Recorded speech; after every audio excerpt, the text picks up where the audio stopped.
segundo escreveu Dr. Lucas, capítulo de número 9,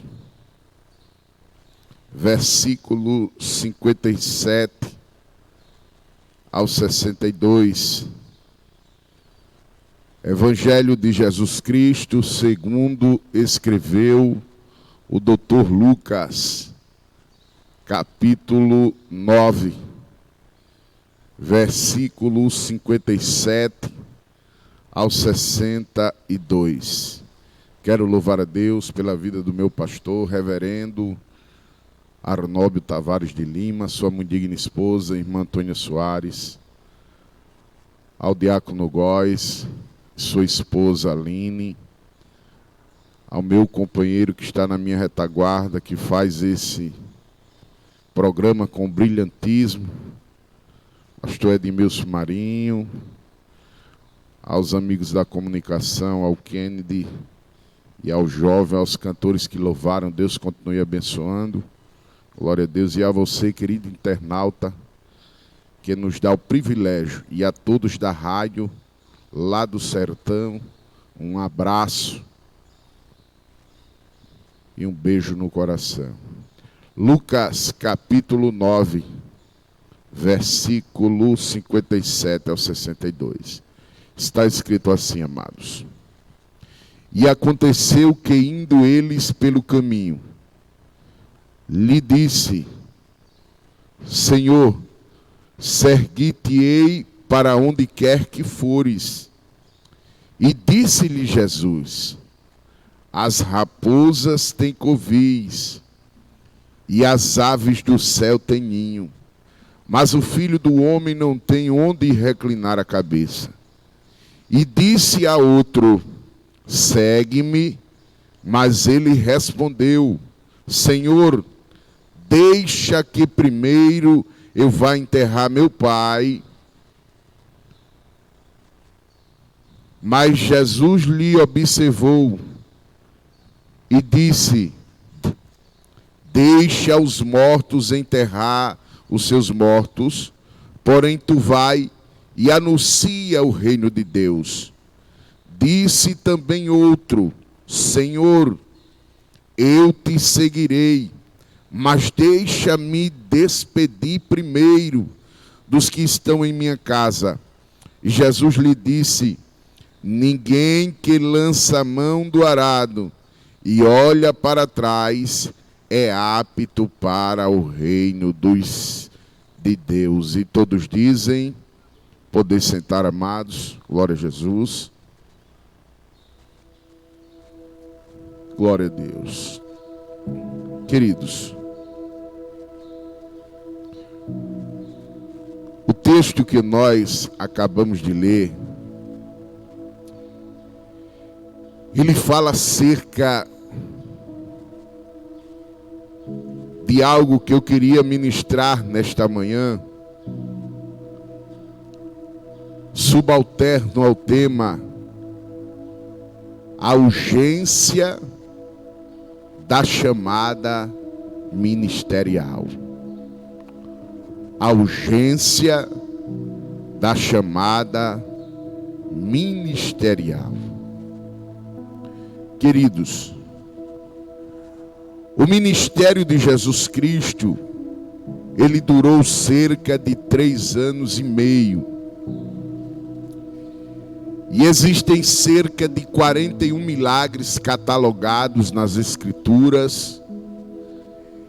E o evangelista João, para implementar ainda mais, no último versículo do seu livro, ele vai dizer que, se fosse relatar todos os milagres feitos por Jesus, nem todos os livros da terra daria para descrever a quantidade de milagre que Jesus fez.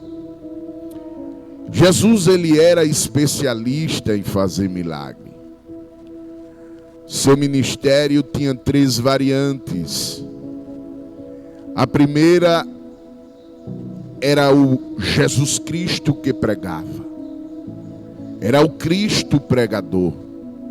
Era o Cristo que anunciava as boas novas de salvação. Segunda variante do ministério de Jesus era o Cristo que ensinava. Jesus era um exímio ensinador das Escrituras Sagradas. E talvez, das três variantes, o maior ministério de Jesus era ensinar, era preparar. E a terceira variante do ministério do Senhor Jesus era o Cristo que curava e fazia milagre. E queridos, muitos milagres foram feitos por intermédio de Jesus. Mas Jesus sabia que o seu ministério seria reduzido. Jesus sabia que ele iria ter que cumprir a sua missão. Então Jesus se preocupou em preparar, em fazer discípulos. E na primeira variante do ministério de Jesus, o Cristo que pregava, porque Jesus era um exímio pregador, para que aqueles que não lhe conheciam passassem a conhecer. Paulo, escrevendo à igreja de Roma, ele disse que a fé vem pelo ouvir, e ouvir a palavra de Deus. Glória a Deus. Paulo, escrevendo aos Coríntios, ele disse: como ouvirão se não há quem pregue? Como crerão se não ouvirem? Glória a Deus. A segunda variante do ministério de Jesus era o Cristo que ensinava. E o maior propósito de Jesus ensinar era fazer discípulos. Havia uma preocupação de Jesus em fazer discípulos. Os famosos talmidins, como chamam os judeus. Glória a Deus. Os judeus o chamavam de rabi, de raboni, de mestre dos mestres. E Jesus os chamavam de talmidim, que eram aqueles que seguiam ao mestre. A terceira variante do ministério de Jesus era o Cristo que curava e fazia milagres. Jesus curava e fazia milagres para mostrar a sua divindade, de que ele fora enviado de Deus. Aleluia. É tão provável isso que Nicodemos, uma vez, ele disse: Senhor, ninguém faz tanto milagre da parte de Deus se não foi enviado do Pai. Glória a Deus. Mas, queridos,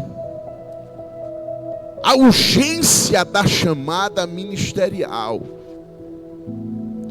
Neste texto sagrado, o Senhor Jesus Cristo, ele nos revela a urgência da chamada ministerial.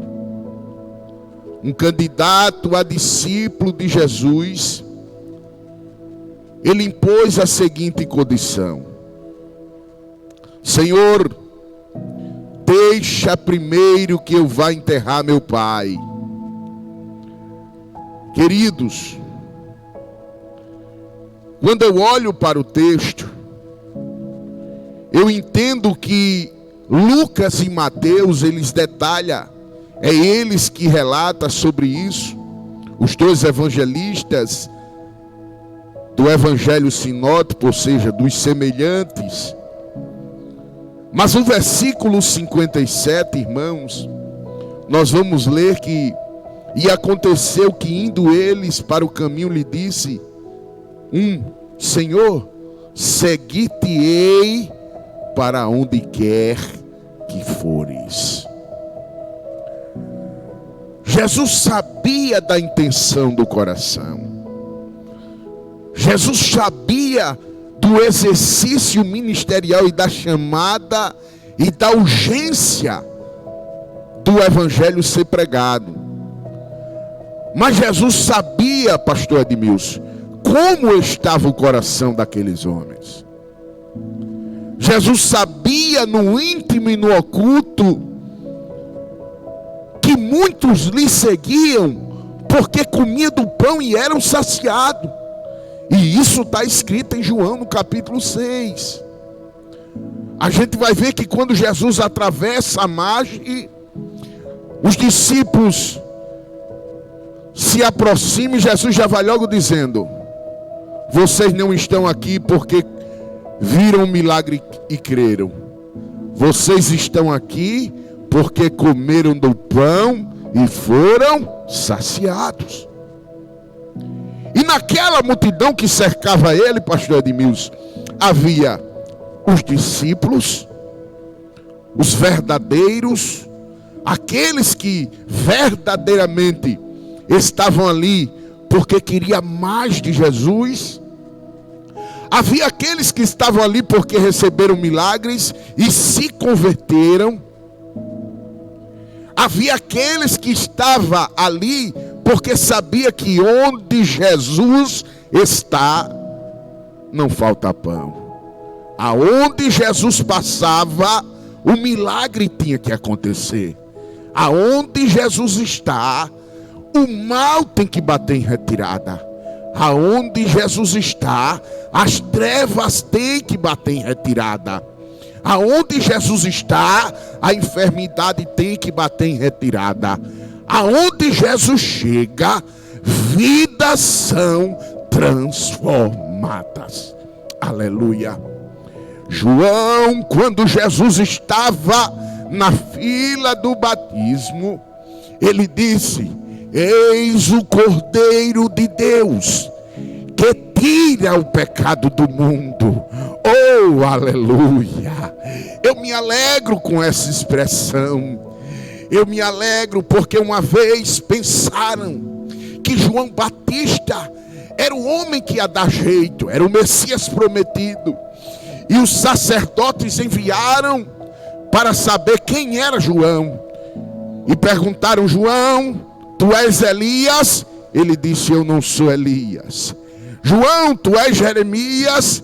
Ele disse: eu não sou Jeremias. João, tu és o Cristo que havia de vir? Ele disse: eu não sou Cristo.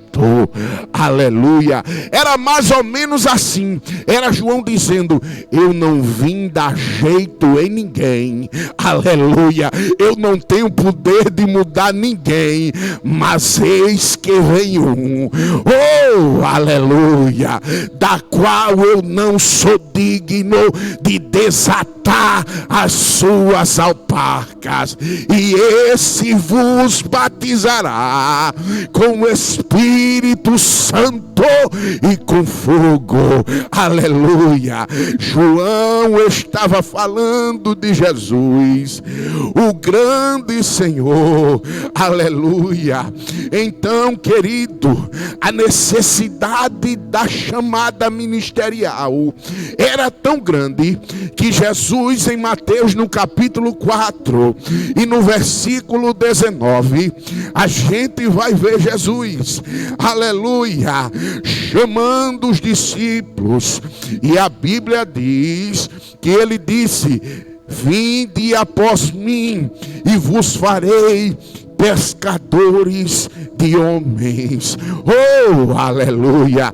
E a Bíblia diz: então eles deixaram logo as redes e seguiam Tiago, filho de Zebedeu, e João, seu irmão, num barco com Zebedeu, seu pai, consertando as redes, e Jesus o chamou. E a Bíblia diz, pastor Edmilson, e eles, deixando tudo, imediatamente o seguiram. Oh, aleluia. Esse era a chamada ministerial, a urgência da pregação do evangelho. Jesus estava na preparação, mas existe acerca de 3 etapas de uma chamada. Aleluia. A primeira etapa de uma chamada é aleluia, a de Mateus 11:28, que está escrito: vinde a mim, aleluia, todos vós que estáis cansado e sobrecarregado, e eu vos aliviarei. E tomai sobre vós o meu jugo, e aprendei de mim, que sou manso e humilde de coração, e acharei descanso para a vossa alma, porque o meu jugo é suave e o meu fardo é leve. A primeira etapa do ministério de um chamado é o vinde. Oh, aleluia, é o vinde. Você tem que vir. Eu não sei como você está, aleluia, eu não sei como você está aí nesta manhã, eu não sei como você está aí do outro lado, eu não sei como você está aí, querido internauta, mas eu quero dizer a você que a primeira etapa de uma chamada ministerial é o vinde. É preciso vir, é preciso ir até Ele, pastor Edmilson. É Ele quem resolve o teu problema, é Ele quem vai mudar a tua história, é Ele quem vai transformar a tua vida, é Ele quem vai abençoar o teu ministério, é Ele quem vai colocar as coisas em ordem. Vinde. Jesus disse: está cansado? Vem para mim. Está passando dificuldade? Vem para mim. Está passando luta? Eu resolvo. Vinde a mim, todos que estão cansados. Ou seja, Jesus estava dizendo: se não aguenta mais, eu carrego para você. Vinde a mim, todos os que estão cansados, sobrecarregados, e eu vos aliviarei. Eu me lembro, pastor Edmilson, quando eu cheguei e participei da primeira etapa da chamada ministerial, eu estava na droga, eu estava no tráfico de droga, pastor Edmilson. Eu chegava em casa muito drogado, oh aleluia, e eu chorava depois da festa, depois da curtição, depois de contar o dinheiro, depois de tudo, mas chegava no fim da noite, no quarto, trancado, a lágrima vinha, meu querido, eu chorava, pastor Edmilson. Sabe por quê?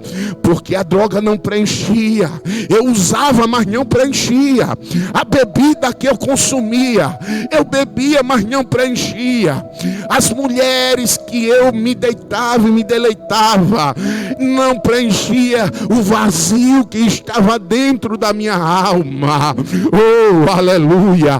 Mas um dia, pastor Edmilson, um jovem teve coragem e bateu na minha porta, na porta do tráfico, e disse: vamos para a igreja, e Deus tem uma obra grande na tua vida e vai mudar a tua história. E eu olhei para ele e disse: meu filho, não dá para mudar, a minha vida é muito conturbada, você não tem ideia de como é a minha vida, você não tem ideia do que eu estou passando. E ele disse: vamos, porque Deus me mudou, e verdadeiramente mudou aquele jovem, e vai mudar você também. Eu vou até a igreja Assembleia de Deus lá em Cruz das Almas, lá em Maceió, na minha igreja mãe. Oh, aleluia. Um grande abraço para os irmãos lá de Cruz das Almas. Eu sento na última cadeira, pastor Edmilson, e está lá o pregador pregando, o diácono pregando, e aquela palavra foi entrando, aquela palavra foi entrando, aquela palavra foi entrando. E quando ele fez o convite, oh aleluia, aí eu deixei tudo, eu deixei o dinheiro, eu deixei o tráfico, eu deixei a ostentação que se vivia naquela época, eu larguei tudo e fui aos pés de Jesus. Oh, aleluia! E até hoje, eu me lembro como hoje, dia 10 de abril de 2005, eu dobrei o joelho, aceitei a Jesus e a minha vida mudou para sempre. Oh, aleluia! Mas sabe por que mudou? Porque eu dei o primeiro passo de uma chamada. Eu fui até Jesus. Oh, aleluia! Eu me lembro, aleluia, que quando eu cheguei lá no altar, Deus usava o pregador e dizia: eis que a tua sepultura estava aberta e os teus próprios amigos iam te colocar nela, mas estou eu agora fechando, vou te fazer um pregador do evangelho, tu vai andar para lá e para cá glorificando o meu nome, e o meu nome será glorificado na tua boca. Oh, aleluia! Eu não sabia o que era aquilo, pastor Edmilson, mas eu nunca esqueci, aquilo ficou gravado. Eu não sabia, só quando acabou o culto, chegou os jovens: eita, Adriano, Deus falou com você, você viu? Deus falou. Eu disse: eu não vi Deus falar, eu não entendo. Deus falou comigo e foi. E eu fiquei assim porque eu não entendi o mistério de Jeová. Eu não sabia que Deus usava as pessoas. Oh, aleluia! Aí eu fui para a primeira etapa, eu fui até Jesus. É por isso que Jesus disse: vinde a mim todos que estão cansados e oprimidos, e eu vos aliviarei. Esta é a primeira etapa extensiva de todos os pecadores. Pecador que se preza, pecador que ainda quer ter uma chance, pecador que não aguenta mais a vida que leva. O conselho que eu te dou nesta manhã é: sai desse meio, meu filho, vem para Jesus, abandona o pecado, deixa as coisas que não agradam de lado, deixa essas coisas que estão te afundando e te colocando no poço, no fundo do poço, e vem para Jesus. A segunda etapa da chamada: a primeira é vinde, a segunda é ficai. Oh, aleluia! A segunda etapa da chamada é baseada em Lucas 24:49. Jesus disse: eis que sobre vós envio a promessa de meu Pai. Ficai, porém, na cidade de Jerusalém, até que do alto sejais revestido de poder. Ficai na cidade, se preparando no quartel-general. Era Jesus orientando aos discípulos: vocês já vieram, agora fiquem, até que do alto sejais revestido, até que vocês ganhem a armadura de Deus, até que vocês sejam preparados, aleluia, até que a descida do Espírito venha sobre vós. Oh, aleluia! E a Bíblia vai dizer em Atos, no capítulo 1, versículo 14: e todos estes perseveravam unanimemente em orações e súplicas com as mulheres Maria, mãe de Jesus, e com seus irmãos. Aonde? No quartel-general de Deus. Os discípulos permaneceram orando e buscando ao Senhor, se revestindo, oh, aleluia, para obedecerem a terceira etapa de uma chamada ministerial. Qual é, pregador? É o ID. Oh, aleluia! A terceira etapa de uma chamada é o ID. É aquilo que Jesus disse em Marcos 16:15. Ide por todo mundo, pregai o evangelho a toda criatura. Oh, aleluia! Pregai que evangelho? O evangelho de Cristo, meu filho. O evangelho que te salvou. O evangelho de Cristo é uma obrigação de todos nós. Esse programa só existe para por causa da pregação do Evangelho. Esse programa teve a criação, a fundação, no intuito de levar o Evangelho para as pessoas. Ou seja, se você não vem, a gente vai até você. A palavra vai. E o escritor aos Hebreus, ele disse que esta palavra é viva e eficaz, mais penetrante do que qualquer espada aguda de 2 gumes, e penetra até a divisão da alma e do espírito, entre as juntas e medulas, e é apta para discernir os pensamentos e intenções do coração. Aonde, aleluia, o toque do cirurgião não vai, a palavra de Deus vai. Aonde o bisturi do maior médico cirurgião não vai, a palavra de Deus vai. Ela penetra, ela entra, é ela que nos convence, é ela, é o Espírito Santo, aleluia, que convence o pecador do seu pecado. Oh, glórias ao nome de Jesus. Então, queridos e amados irmãos, nessas 3 etapas de uma chamada, nós aprendemos primeiro que para ser chamados, oh, aleluia, a gente precisa seguir a ordem de Jesus. Vinde, Jesus chama e a gente vai. A segunda, ficai. E a terceira é o ide. Eu me lembro quando o apóstolo Paulo, oh, aleluia, está escrito em 1 Coríntios capítulo 9, versículo 16.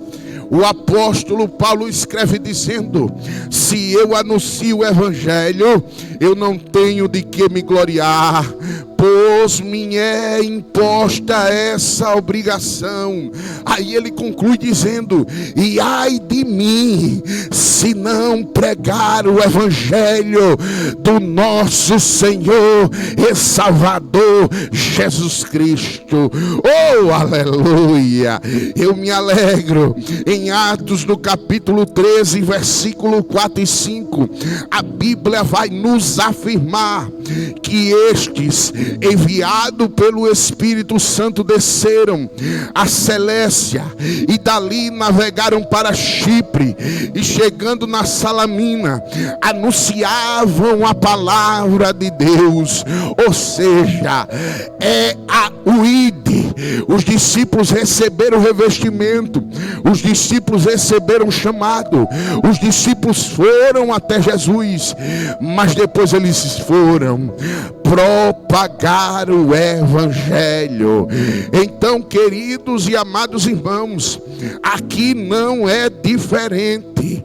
Aqui não é diferente. A gente vai ver no texto que nós acabamos de ler aqui que um homem, ele queria seguir Jesus. Ele disse: para onde tu for, eu irei. Para onde o Senhor for, eu irei. Mas Jesus sabia da urgência do ministério.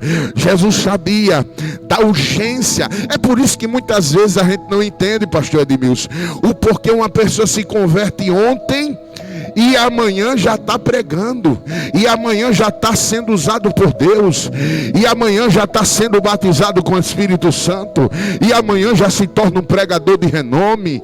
Aleluia. Ei, querido, isso é coisa para Deus. Aleluia. A gente não entende isso. É Deus quem eleva, é Deus quem prepara, é Deus quem coloca a água.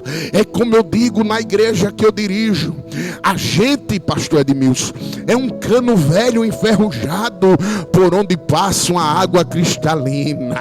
Oh, aleluia. O mérito não está no cano, o mérito está no dono da obra. A palavra é quem faz. Oh, aleluia. O que esta palavra não faz, aleluia, outros lugares não podem mudar a história. Aonde esta palavra vai, ela muda. Mas Jesus sabia que aqueles homens estavam dispersos e não estava falando de dentro, Aleluia. Aí Jesus respondeu primeiro e ele disse: as raposas têm covis e as aves do céu têm ninho, mas o Filho do Homem não tem onde reclinar a cabeça. Parece um paradoxo, mas deixa eu explicar isso aqui. Jesus estava dizendo àquele homem, aleluia, quando Jesus usa, pastor Edmilson, o termo raposa, Jesus estava dizendo aquilo que era cultural do judeu. Por quê? Porque o judeu, eles não gostando do reinado de Herodes, então para o judeu, Herodes era uma raposa. É como nós nos dias de hoje, quando a gente não gosta de um político, a primeira coisa que a gente faz é colocar um apelido nele, aleluia. Com Herodes não era diferente. Então os judeus o chamavam de velha raposa, aleluia. E uma certa vez, quando mandaram prender Jesus, que os discípulos disseram: olha, Senhor, não vai, porque se o Senhor for, Herodes vai mandar te prender, aleluia. E Jesus disse: diga aquela raposa velha que eu vou pregar, eu vou dar vista aos cegos, eu vou fazer milagre, e o nome do meu Pai vai ser glorificado. Era Jesus dizendo mais ou menos assim. Ou seja, as raposas têm covil. Ou seja, Jesus estava dizendo: meu filho, os romanos, os imperadores têm covis, têm suas tocas. E as aves do céu? Quando Jesus usa o termo aves do céu, ele estava se referindo, oh aleluia, aos não gentios, a aqueles que não eram judeus. Por quê? Porque Roma adorava e venerava a águia, adorava e venerava uma ave por nome de águia, e com isso eles idolatravam aquele animal, e com isso eles reverenciavam, e isso era para o judeu uma ofensa.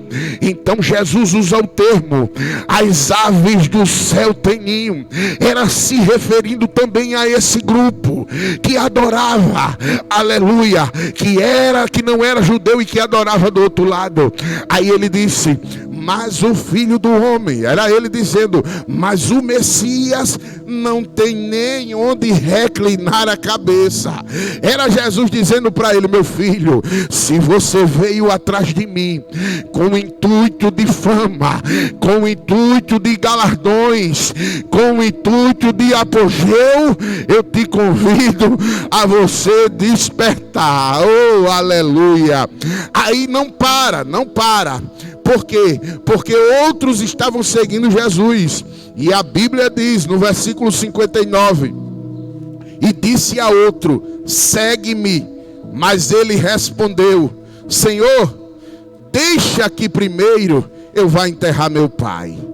Mas Jesus lhe observou e disse: deixa os mortos enterrar os seus mortos, porém tu vai e anuncia o reino de Deus. Oh, aleluia. Deixa eu explicar isso aqui, irmão. Parece até que Jesus está sendo ofensivo em um velório. Parece até que Jesus estava sendo duro com aquele jovem. Mas não é verdade.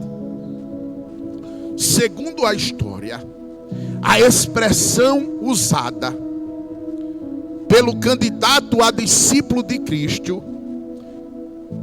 não quer dizer meu pai acabou de morrer. Pelo contrário, era usado com a finalidade de adiar o pedido de alguém a um futuro indefinido.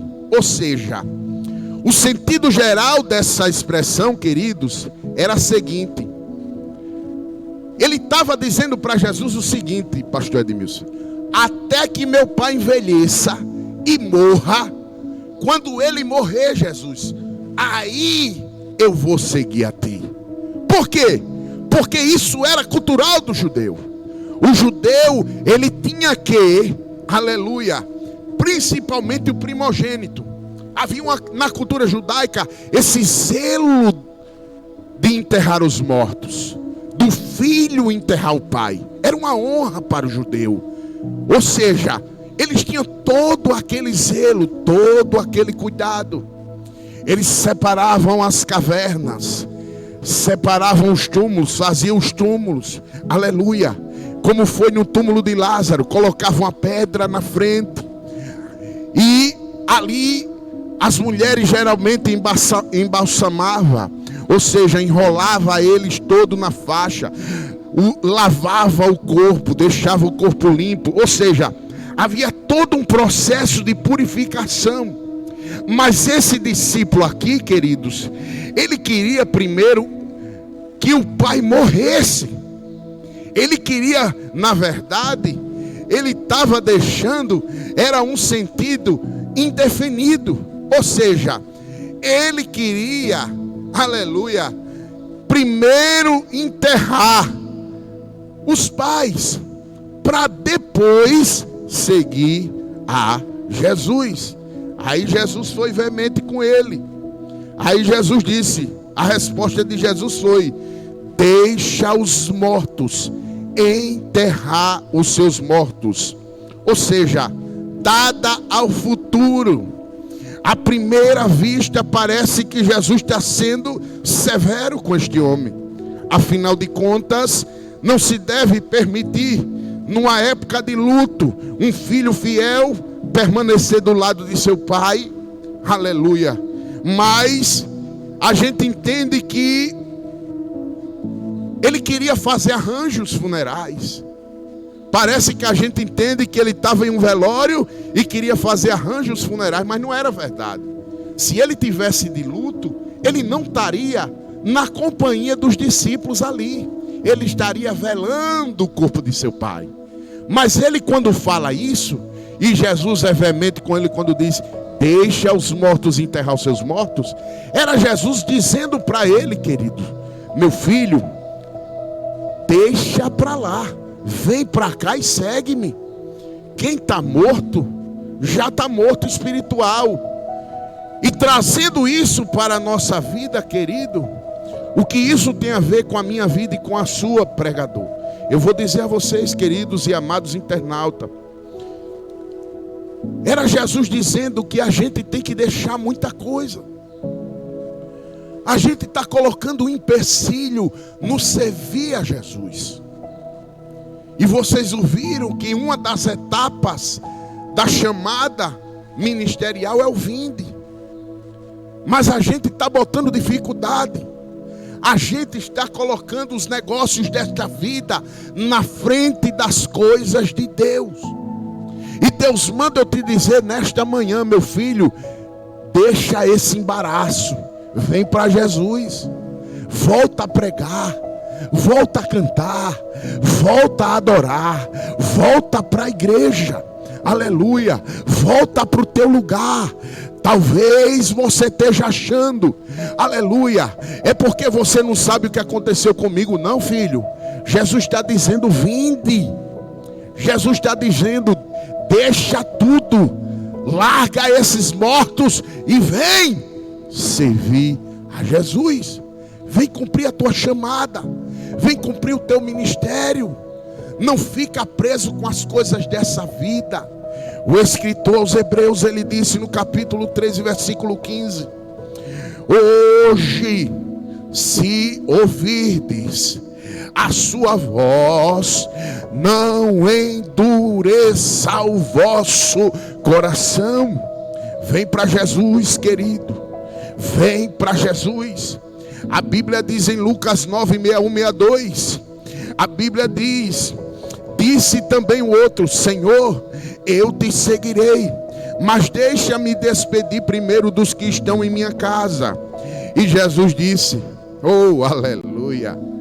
E Jesus disse: ninguém que lança a mão no arado, olha para trás, é apto para o reino de Deus. O que era que Jesus estava dizendo com isso, pastor Edmilson? Se nós formos olhar na conjectura, na analogia que Jesus usou, ele usou um arado. Ele usou um homem que estava segurado no arado, aleluia. E o homem que está executando essa obra naqueles dias, o boi ia na frente, Havia uma corda que seguia até o arado, como medição, como uma régua, e o homem segurava no arado, pastor Edmilson. Mas quando Jesus está dizendo assim: ninguém que lança a mão do arado e olha para trás é apto para o reino.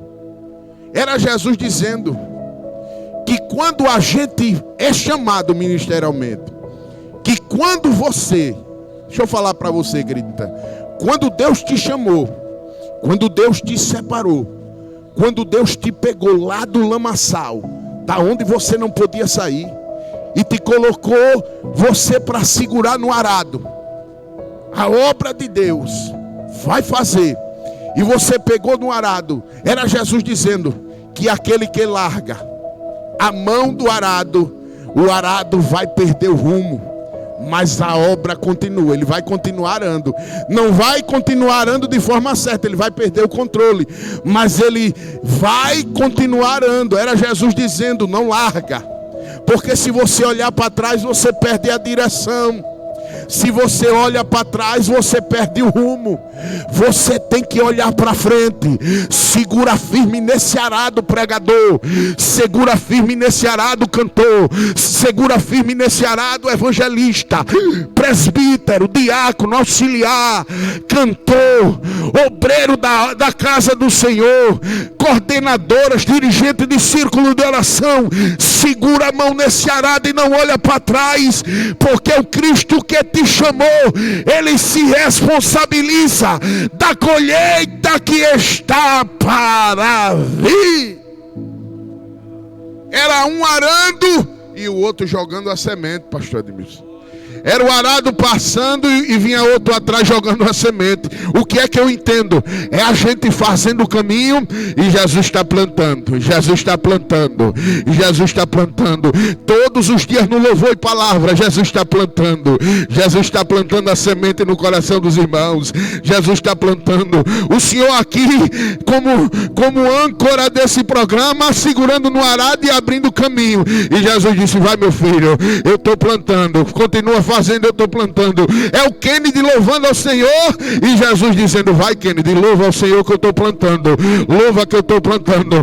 Ou seja, a gente faz a obra e Deus dá a confirmação. Não pare. Eu vim nesta noite, eu vim nesta manhã, queridos e amados irmãos, com o intuito de dizer para você: não é hora de parar. Ou seja, não olha para trás. Você é digno sim, porque Jesus te chamou para esta tão grande obra. Quer ver um negócio? Lembra de Eliseu, 1 Reis 19, no versículo 19 ao 21.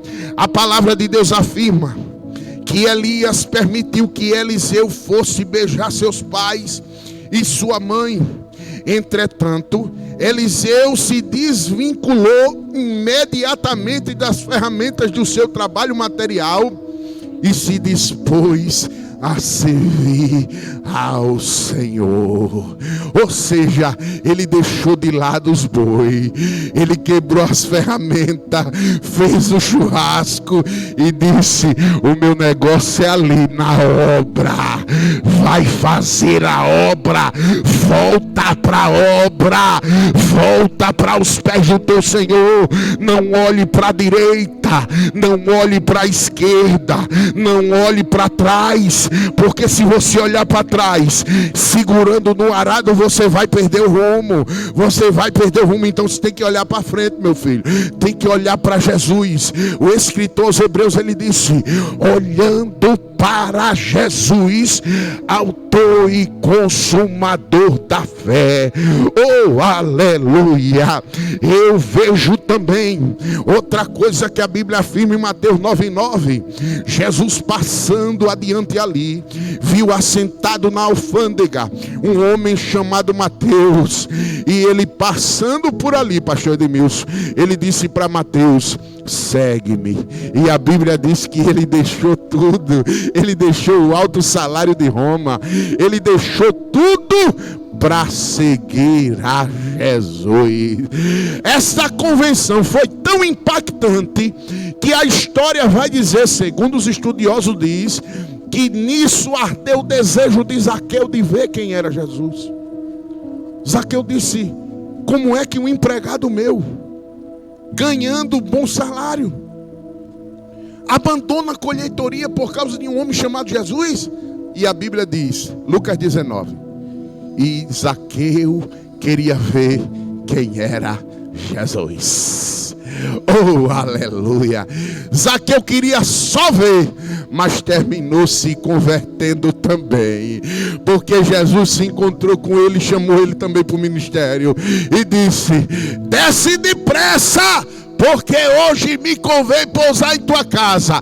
Ele em cima de uma árvore, porque era baixinho, desceu, abriu as portas para Jesus. Jesus entrou na casa dele e falou para todo mundo ouvir: hoje veio a salvação a esta casa, porque este é filho de Abraão. Ou seja, era Jesus dizendo: esse aí era filho de Adão, ele era filho na carne, mas aceitou-me, agora ele é filho de Abraão, porque filho de Abraão é filho na fé. Aí Jesus conclui: o filho do homem veio buscar e salvar o que se havia perdido. Oh, aleluia!